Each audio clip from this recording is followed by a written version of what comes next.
দোকানদাররা সবচেয়ে বেশি বিপদে আছে এই ধুলো নিয়ে।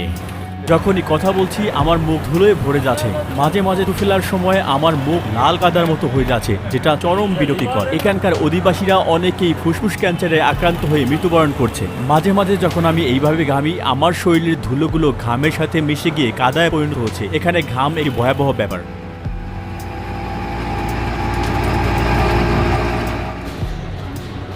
আমার চুলের মধ্যে থাকা ধুলো আমার শরীরে পরিণত হওয়া কাদাতে ধুলো আমাকে বিশ্রী আর নোংরা বানিয়ে দেয়।